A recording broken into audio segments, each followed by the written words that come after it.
The meeting agreed that there should be vigorous implementation of key resolutions. And some of the concerns of labor will be appropriately addressed in the President's speech. Shelf proposed industrial action due to its economic implication to the nation. National Economic Council appeals to labor leaders. We cannot renew the hope of the nation unless we deliver on our promise. Activities marking 63rd Nigeria's independence begin. Vice President Shettima pledges government's determination to address myriad of challenges facing the nation. This outstanding growth amounts to a remarkable 70.13% increase in revenue collection. Plus, Nigeria Customs Service records more than 70% increase in revenue compared to first half of last year. Hello and welcome to NTA Network News. I am Jummai Yusuf. Hingino John Adams joins me tonight from Lagos. Remember, you can watch this news live on our website www.nta.ng/live and also on some of our social media platforms displayed on your screen. The National Economic Council has appealed to members of the Nigeria Labour Congress and Trade Union Congress to shelve the proposed industrial action and embrace dialogue, considering its implication on the economy. Now, this is part of resolutions made at the end of the 136th meeting of the Council, chaired by Vice President Kashim Shettima at the Presidential Villa. State House correspondent Abdurrahman Jibrila reports. Issues of economic recovery were top on the agenda of the National Economic Council, showing concerns on the proposed industrial action by labor unions. We also believe that Mr. President will be addressing the nation 1st October, and some of the concerns of labor will be appropriately addressed in the President's speech. It is therefore important that it's a federation, so whatever happens, labor is represented in all the 36 states and FCT. And NEC is appealing that discussions should continue at the state levels because there will be peculiarities as to the issues to be addressed concerning the demands of labor. The Council also received report on the 2022 flood disaster, directs NEMA to develop a roadmap for sustainable flood mitigation measures and victim support efforts. And so they came up with 3 categories and categorized states in the 3 categories, category A, category B, and category C. States that are categorized in the A group are states that to them have over 15 points, most affected areas. On the economic development policies, the Council appreciated the 8-point agenda of the Tinubu administration, encouraging state governments to provide small hydropower grids, improve research and development for socio-economic development. In particular, the meeting agreed that there should be vigorous implementation of key resolutions in collaboration between the states and federal government. One of the resolutions highlighted is the energy sufficiency for sustainable economic development. Government at all levels should promote the migration of heavy-duty industry system from fossil fuel to gas infrastructure.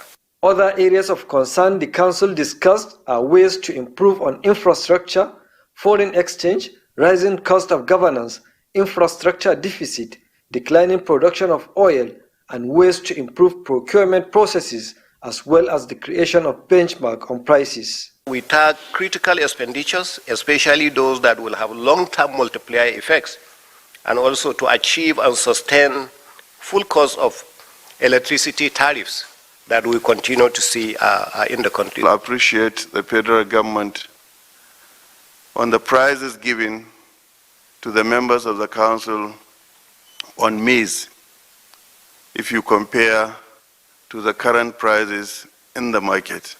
The 136th National Economic Council meeting has today received an update on the distribution of palliatives by state governments, urging the state governments to redouble effort to cushion the effect of fuel subsidy removal among Nigerians.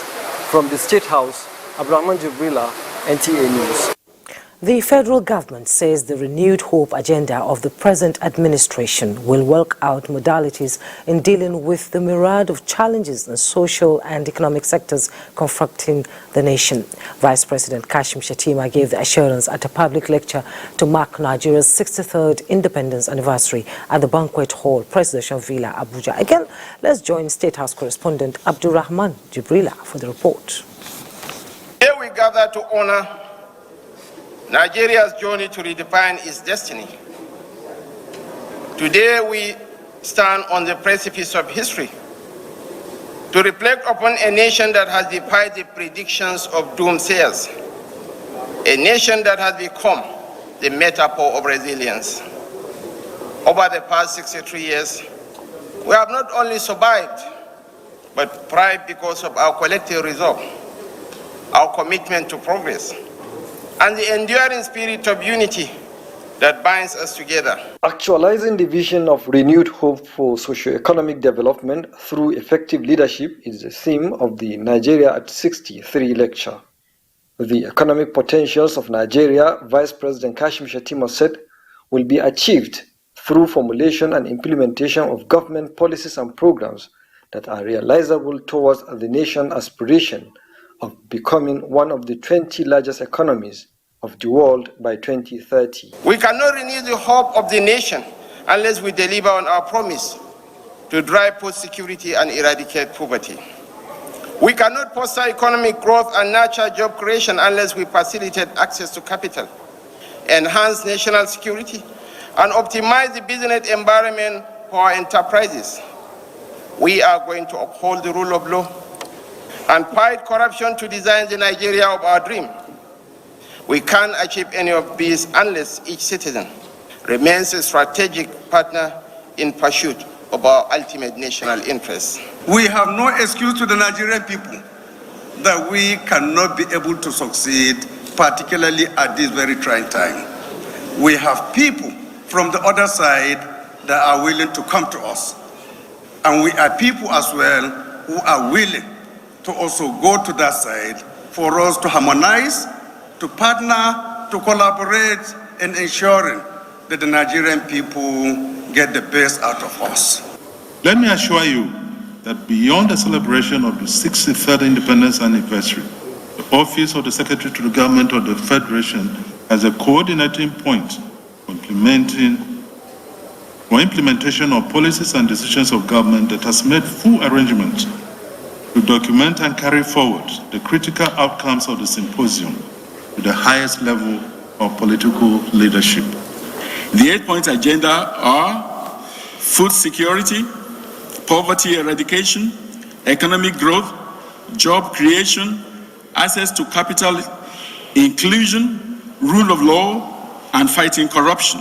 The Assemblage of Ministers has answered many floating questions of inclusiveness, be it on gender, youth, national unity, and/or political stability and technical know-how.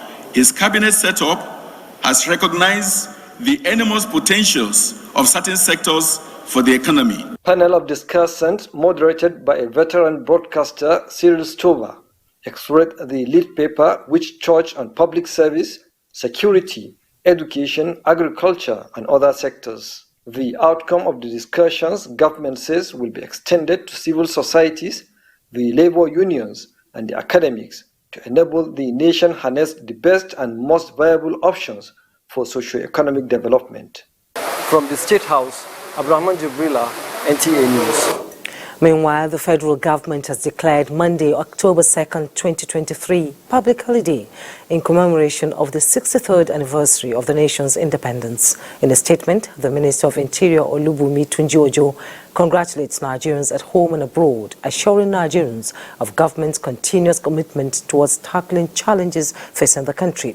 Tunji-Ojo reiterates that the eminent position of Nigeria among Committee of Nations and the greatness ahead of the country is achievable if all citizens work together in unity and cooperate with government under the renewed hope agenda.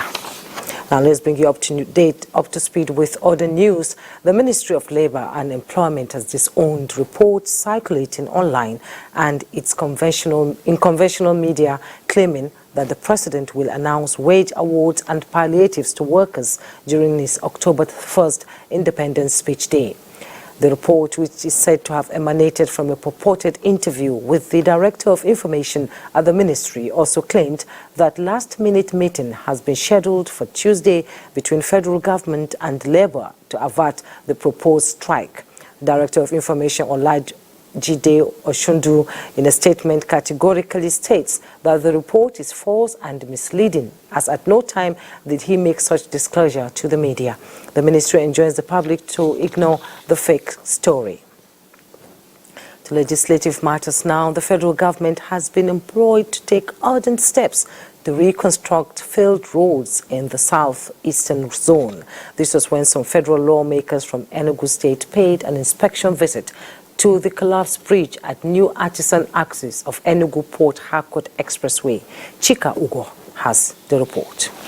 Lawmakers who took time to inspect the level of damage at the collapsed bridge regretted that most of the infrastructure in the zone have deteriorated over time and in dire need of renovation. They implored the federal and state governments to remedy the situation before it becomes a major threat to lives and property. The lawmakers said the collapsed bridge would affect businesses and other projects the state government has commenced to enhance development of the state and country. But some of these roads were built, like in this particular one was built in the 70s. So that tells you the importance of doing a serious integrity test. Acknowledging the hardship experienced as a result of the collapsed bridge, they appealed to commuters to exercise patience, assuring them that the state and federal governments will not only reconstruct the bridge, but also commence regular maintenance of roads. In Enugu, Chika Ubu, NTA News. The Nigerian military has raided the residence and apprehended the district head of Awe local government area of Nasarawa State and recovered SMG, G3 and FN rifles with several rounds of ammunition. Defense correspondent Ismail Musa reports that the Director Defense Media Operations Major General Edward Buba announced this at a news conference in Abuja. It's the bi-weekly news conference on ongoing armed forces operations across the country, and the Director of Defense Media Operations has recorded some breakthroughs across flashpoints. Troops of Operation Top is the arrest of a traditional ruler and recovery of firearms in Nasarawa State.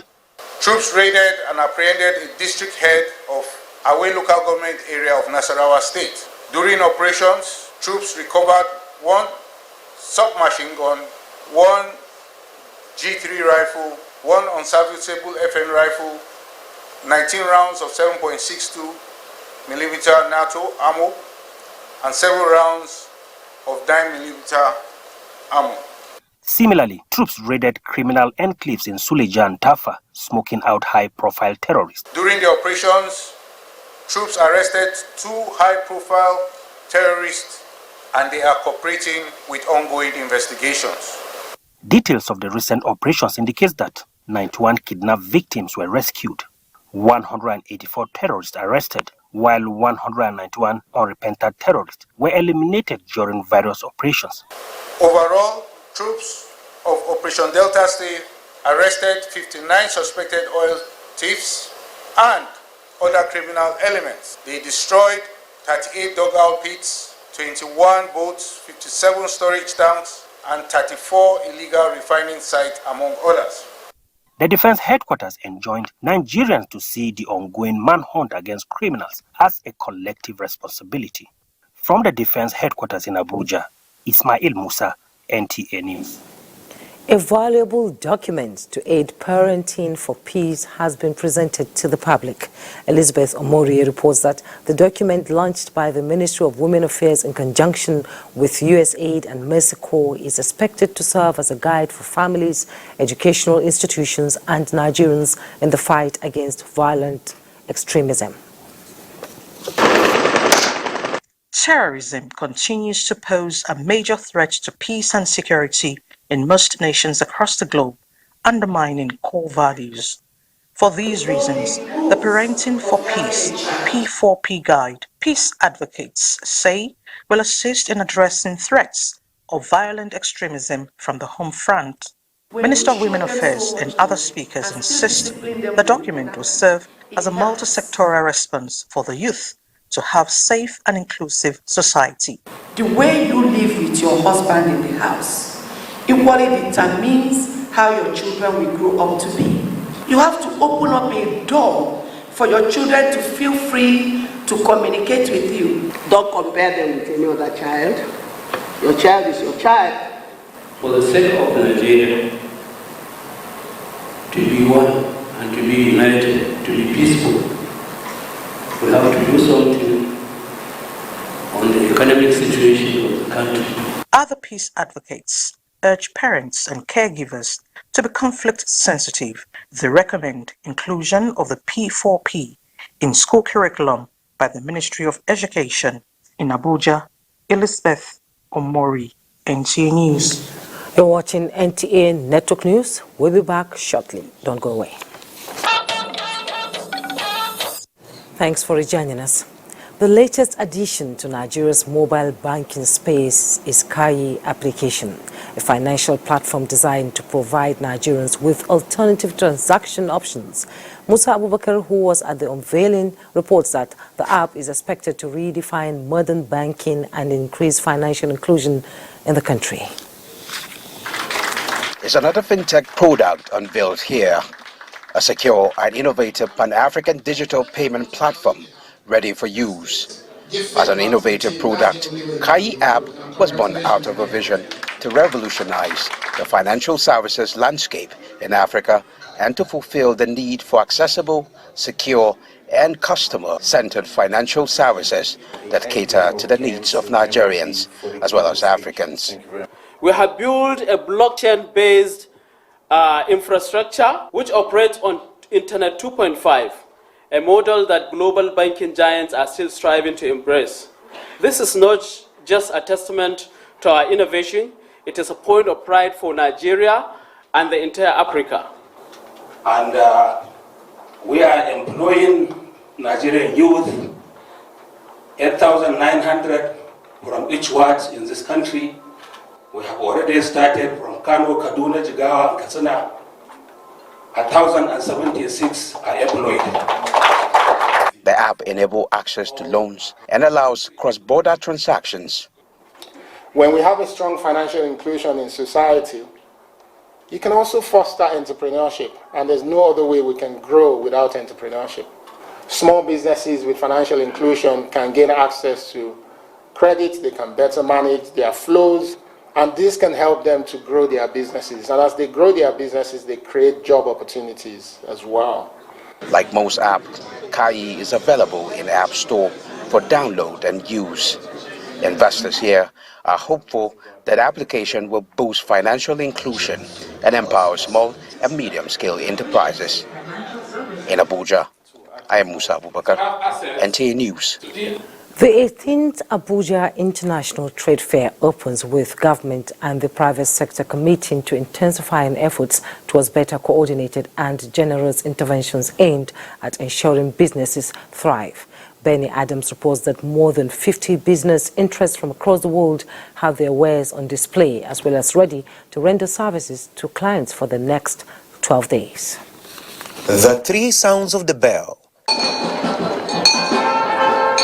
signals the commencement of trade between micro, small and medium-scale enterprises from outside and within the country. We have close to 50 international participants, and I cannot count the number of local participants that are here. You see, if you walk around, you see them all over the place. But I think the project figure is over 5 billion in terms of businesses that will be done here. The private sector, it provides about 90% of the investment fund every year. Government involvement is just about 10%. But that 10% is critical because it comes with policy and at times injection is once. So what we do with the private sector, we are doing the 90, is to ensure that that 90 also has its full impact. That is why there's need for collaboration. Stakeholders here say they know the challenges of small businesses and are ready with solutions. In response to the country's current economic challenges, we intend to spend 75 billion by March 2024 to strengthen the manufacturing sector. We also intend to provide small grants to micro businesses in each of the 774 local governments of the Federation. So ease of doing business is key for us. We are not happy that the FCT is about number 16 or 17 in ease of doing business as per the PEBEC report for last year. And we hope in the next 12 months, if there is any review, we are going to be number 1, 2, or 3. They all agree that a proper handshake between private and the public sector will enhance more access to credit at single-digit interest rate while creating a conducive business environment for economic growth. In Abuja, Benny Adams, NTA News. And Benny is live in the studio to tell us more about happenings in the world of business. Benny? Thank you, Jemai, and welcome to More Business. And following President Bola Ahmed Tinubu's visit to the National Association of Securities and Dealers Automatic Quotation Systems, which is NASDAQ, at the U.S. Chamber of Commerce, and the assurance of free movement of funds by investors, capital market professionals are advocating provision of incentives to encourage more companies to list in the Nigerian capital market. We are saying that the government should use fiscal policies to encourage companies to list. We are also saying that the government plan to sell assets, to privatize companies, all of that should go through the capital market. We have a platform that can be able to carry everybody so that the Nigerian average investor will have an opportunity to have a share of the national cake, to have a share of the NPC, to have a share of the refinery. And at the close of trade in the session, a total of 273.7 billion shares in 6,826 deals, corresponding to a market value of 3.4 billion, were traded. Today's data shows 25% decline in volume, 25% decline in turnover, and 3% decline in deals. The current market capitalization is 36.4 trillion naira. Access Holdings recorded the highest volume of 45.9 million traded shares, followed by Zenith Bank 21.1 million and Unity Bank 19.7 million. That is Business News. Network News continues with Jamai. Thanks, Benny. Always nice doing business with you. The Nigerian Customs Service has increased its revenue by 70.13% compared to the first half of the year. Acting Comptroller General of Customs Adewale Adeni says the service is now generating 343 billion naira monthly, significantly higher than its 307 billion naira monthly target since July 2023. Correspondent Kunle Adeye was at a media briefing in commemoration of the service burst 100 days in office. Series of consultations and deliberations since Adewale Adeniyi assumed office as the Acting Comptroller General of Nigeria Customs Service. These moves were aimed at enhancing trade facilitation, improving security at borders, and more importantly, increasing revenue generation. 100 days in the saddle, the Chief Custodian of Borders says the unprecedented result is a product of composition of revenue, review performance, recovery team, among other strategies. We have witnessed a substantial increase with an average monthly collection of 202 billion in the first half of the year that concluded in June, surging to an impressive average of 343 billion in the past 2 months of July and August. This outstanding growth amounts to a remarkable 70.13% increase in revenue collection. The customs boss, however, hints at a more friendly approach to addressing challenges like smuggling, bottleneck in clearance of goods from ports, and the dynamic nature of international trade. In today's data-driven world, harnessing the power of analytics is paramount. we will integrate data analytics into our customs processes to improve risk assessment, intelligence gathering, and decision making. With this trajectory, Adeniyi is optimistic that the service is on course to meet its annual target of generating 3.6 trillion naira. Kunle Adeniyi, NTA News. Now, government at all levels have been charged to harness the untapped potential of the 2.5 gigawatt of power generation and 300,000 jobs to change the narrative of staggering LPG production. Now, this was a take-home at the 36th Nigerian Association of Liquefied Petroleum Gas Marketers annual general meeting held in Ibadan, the Oyo State capital. Correspondent Rufai Animashaun Badmus reports. Available records showed that the nation has a remarkable gas reserve of 209.05 trillion cubic feet, making it the world's 9th largest gas producer and Africa's gas powerhouse.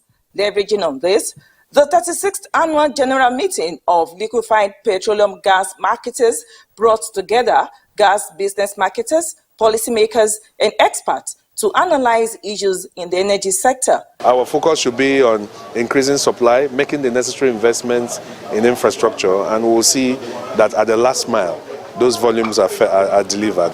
So somebody needs to call NNPC to order and tell them that they should be protecting the interests of Nigerians.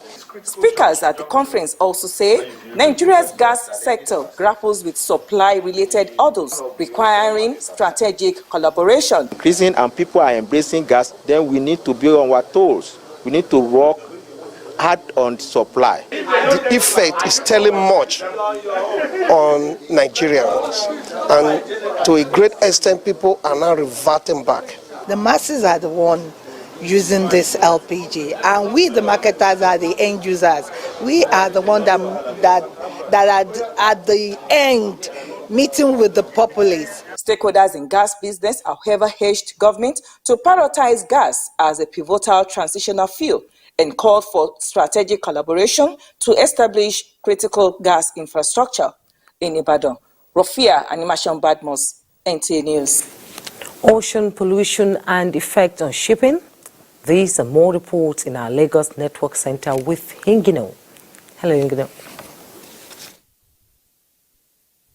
Jimwe. 50 years after adopting an international convention for the prevention of pollution from ships, the maritime industry is reminding the global community that the commitment goes on as the urge to combat the devastating impacts of climate change remains intense. Michael Olale reports that apart from advocating decarbonization, unlocking green finance is key to sustaining efforts at reducing greenhouse gas emissions. Calm, gentle, yet indispensable to the existence of man, simply explains why water has no enemy. But its inability to stretch forth hands of resistance in the face of oppression makes it vulnerable. Vulnerability here mostly due to plastic litters from ships, pollution as a result of fossil fuel used by vessels, and other human actions threatening the ocean's ecosystem. By building a circular economy, we are going to prevent plastics from ending up in the ocean, and we're going to give value to people so that they can give back the plastics to the producers for recycling. The adoption of Convention for the Prevention of Pollution from Ships by the International Maritime Organization (IMO) in 1973 is crucial to addressing these challenges, and as part of the industry's contribution to climate change, MAPO at 50 is therefore highlighting the need for partnership in order to drive innovation in marine fuel production and decarbonizing the maritime sector. Shipping is evolving. Shipping must embrace decarbonization, digitalization, and innovative technology, including automation, while ensuring the human element is kept front and the center of the technological and the green transition to ensure a sustainable planet for future generations. Experts say There is need for unlocking green finance to support developing countries' efforts to key into the global initiative. In other countries, you have the maritime industry being able to borrow from the bank at 5%, at 4%, at 9%. We're supposed to have 1, 2, or 3 maritime banks. The issue of CVFF fund that we're talking about now is supposed to be legislated over by a maritime bank. While countries around the globe, including Nigeria, are focusing more on opportunities in the blue economy, experts are equally warning on the need to drive innovation towards the sustainable use of the ocean. In Lagos, Michael Olale, NTA News. After flagging of Blue Line commercial train service a few weeks ago, Lagos State Governor Babajide Sanwo-Olu says the commitment to deliver the 37-kilometer Red Line train project by the end of the year will be sustained. The governor stated this after undertaking an inspection tour of Red Line train project in Lagos. Musa Toliat has details. Government's promise to deliver the Red Line rail system is barely 3 months away. The need to ascertain the level of work done and areas that need more attention necessitated this inspection tour of the Red Line project. Train stations visited include Agbado, Iju, Agege, Ikeja, Yaba, Ido, and Ebute-Metta. Governor Sanwo-Olu, however, frowned at the level of incursion into train tracks by traders at some stations visited. We're still on track, to see how we can finish before the end of this year. And that's what we're committed to. We've told some people that are selling, that are working on the rail corridor, that it will be zero tolerance. We've given notices, we've appealed to them, you were there, you saw it, and we need to clean up all of the entire rail corridor so that it can be free.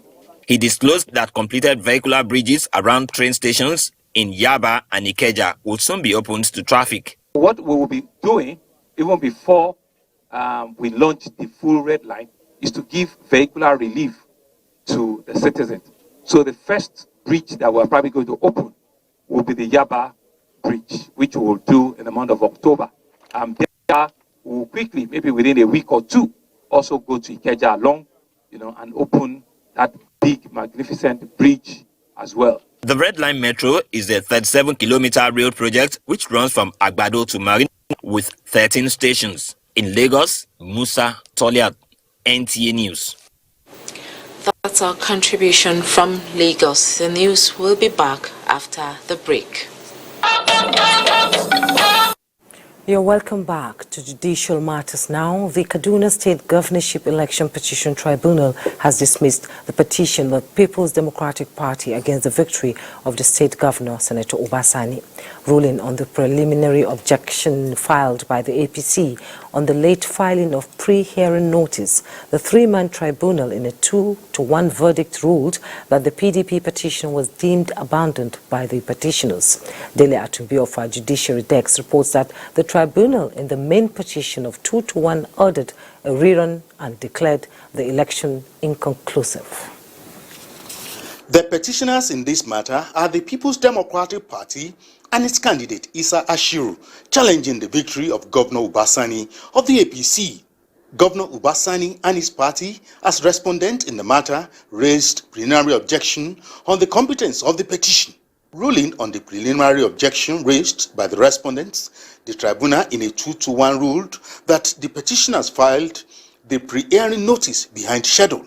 In the light of this, the petitioners were deemed to have abandoned the petition. Going into the main petition, the tribunal in 2-1 found for the petitioners an order rerun in 22 polling units in 7 wards across 4 local government areas of the state. On merit, 2 of them said that election is supposed to be conducted in 22 polling units because the number of the voters there exceed the margin of lead.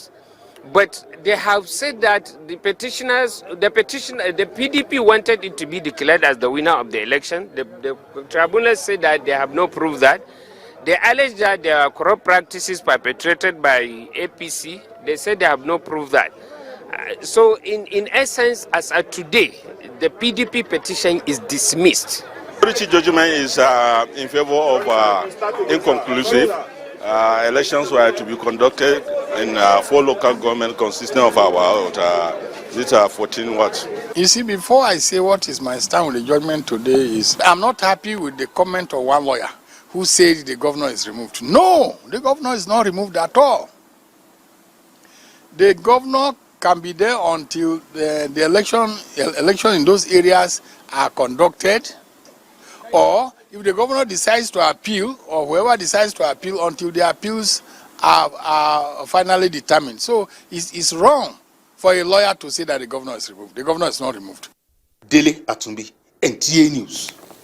The National Coalition Against Terrorism has drawn the attention of the federal government and security agencies to ensure the reinforcement of security agents in Kano State to foil any attempt by the supporters of the new Nigerian People's Party to breach the existing peace in the ancient commercial city. The group was reacting to statements by some stalwarts of the party following the outcome of governorship election tribunal sitting in the state. If we are not cautious enough to take measures, we are going to put in place a very fierce and serious issue, which is the reinsurgence of another group in northern Nigeria that is coming to destroy activities and businesses in one of the biggest commercial centers in this country. The coalition urged the aggrieved party members to stop threatening judges that committed themselves to dispensing justice based on substantiated evidence before the court and be civil by seeking redress in the appellate court. The Kwankwansia movement is threatening the honorable justices and judicial officers for being courageous enough to deliver such a just judgment. The body commended President Tinubu on the recent diplomatic shuttles to woo investors into the country, and such evil plot, if allowed to prevail, is capable of undermining such lofty efforts of attracting business partners to grow the economy. The leadership of the People's Democratic Party, PDP, is confident of bouncing back to its old waning days. The party expresses this confidence at the presentation of the People's Democratic Institute's Establishment Committee report to the National Working Committee of the party in Abuja. Timothy Yusuf tells us more. People's Democratic Institute, PDI, is the training and research arm of the People's Democratic Party, PDP. To the acting national chairman. Efforts towards making it vibrant again brought about its establishment committee, chaired by the PDP Deputy Chairman South, Ambassador Tawfiq Arakbaja. The committee's major task is to recruit a Director General to lead the institute, as well as put in place a governing board. As a first step towards the revival of the institute, a befitting office building was rented, renovated, furnished, and equipped for PDI to effectively engage the purpose for which it was established. This was made possible through the assistance granted to the party by His Excellency Sheyi Makinde, the Executive Governor for your state. The acting national chairman of the PDP, Ambassador Umar Ilia Damagum, explained that the party's leadership allowed the committee to function without interference. We will look at the report as NWC holistically. PDP leaders at all levels are enjoined to key into the party's efforts towards reviving the institute, as exemplified by the governor of your state, Sheyi Makinde. Timothy Yusuf, NTA News. Time for another break. Don't go away. Thanks for joining us. Police Officers' Wives Association, Power House Committee on Diaspora and UNESCO are synergizing to enhance food security by encouraging farmers. Francis Form reports that this was the main objective of a meeting convened by Power National President Elizabeth Ebetokun in Abuja.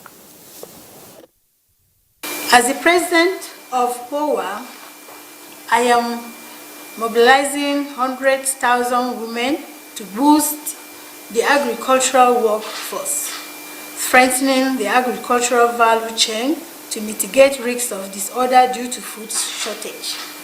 Mr. President, even in the recent hunger he has been shouting all across that Nigerians in diaspora should come back and invest in Nigeria. And he has set out agricultural development and food security as one of the principal policy direction of this government. So in the support to attainment of that goal, we hope to join that vanguard and mobilize Nigerians all across the world in order to come and partner with POWA, among others. The meeting also seeks to advance President Bola Tinubu's vision for food security. Sport update is next.